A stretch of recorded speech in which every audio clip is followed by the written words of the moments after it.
औद्योगिक नगरी असणाऱ्या चाकणचा वाहतूक कोंडीचा प्रश्न जटिल बनला आहे। गेले 15 वर्षापासून या वाहतूक कोंडीमुळे या भागातील नागरिक त्रस्त झाले आहेत। याच वाहतूक कोंडीवरती आज भल्या पाठीपासूनच राज्याचे उपमुख्यमंत्री तथा पुणे जिल्ह्याचे पालकमंत्री अजित पवार यांनी आपलं लक्ष वेधलंय। त्यांनी भल्या पाठीच आज चाकणच्या वाहतूक कोंडी संदर्भात दौरा केलाय। मात्र अजित पवार इथून गेल्यानंतर लगेचच या भागामध्ये वाहतूक कोंडी झालेली पाहायला मिळते।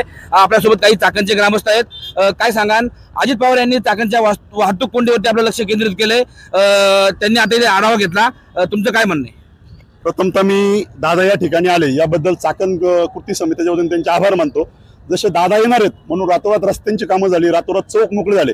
असेच चौक रोज सर्वसाधारण लोकांसाठी मोकळे व्हावेत आणि रस्त्याची समस्या लवकरात लवकर सुटावी ही विनंती।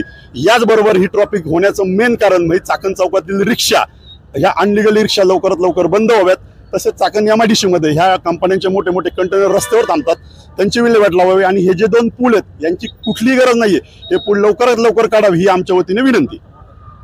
चाकण वाहतूक कोंडीबाबत अजित पवार यांनी नुकतंच आढावा घेतलाय।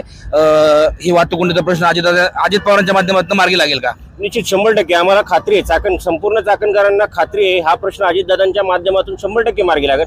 पण दादांनी यामध्ये थोडंसं लक्ष घालावं। जसं त्यांनी आज ज्याप्रमाणे ते सकाळी आले, जे काही प्रशासनाला सूचना केल्या, इथून पुढे पण त्यांनी लक्ष घालावं। तसंच आमची जी कृती समिती आहे यांच्या ज्या सूचना आहेत किंवा आमच्या ज्या काही स्थानिक पुढाऱ्यांच्या काही विनंती असेल, सूचना असतील, हे विचारात घ्यावा। हा प्रश्न अजितदादांच्या मार्फतच मार्गी लागू शकतो। खरं तर हा प्रश्न अजित पवार यांच्या माध्यमातून मार्गी लागू शकतो असं या ठिकाणचे नागरिक व्यक्त करतात।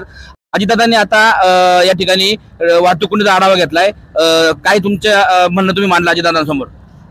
अजितदादांनी PMRD मार्फत इथं बरेच उड्डाण पुलांचं नियोजन केलेलं आहे। तर माझ्या म्हणण्यानुसार मी त्यांना एक निवेदन दिलेलं आहे की त्यांनी पहिला नदीवरचे अल्टरनेट पूल करणं गरजेचं आहे। गेल्या 20 वर्षामध्ये मोशी मार्गे आणि महिंद्रा मार्गे हे 2च ब्रिज सध्याला कार्यरत आहेत, तर त्याच्यावरूनच बहुसंख्य ट्रॅफिक जातं। तर भोसरी, पिंपरी चिंचवड इथून येणारे साधारण 70 ते 80 हजार लोक या 2 ब्रिजेसवरूनच येतात। तर ते मोई मार्गे किंवा चिखली मार्गे नवीन ब्रिजेस करू शकतात, तर ते मी त्यांना निवेदन दिलेलं आहे। खरं तर चाकणच्या वाहतूक कोंडीची पाहणी करण्यासाठी अजित पवार येणार म्हणून रातोरात रस्ते सुधारण्यात आले। असेच रस्ते कायम सुधारण्यात यावेत अशी मागणी या ठिकाणी चाकणच्या ग्रामस्थांनी केली आहे। सचिन तोडकर, न्यूज 18 लोकमत, चाकण, पुणे।